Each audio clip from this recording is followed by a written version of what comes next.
Welcome!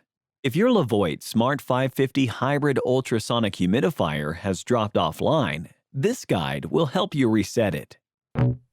First, delete your humidifier from VeSync by going to the app homepage. If you have an iPhone, swipe left on the humidifier's name, tap to delete.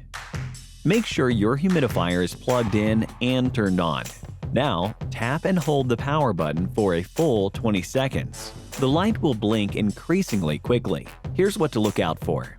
After about 5 seconds, the light starts to blink slowly. After the 15-second mark, it starts to blink faster, but keep holding on.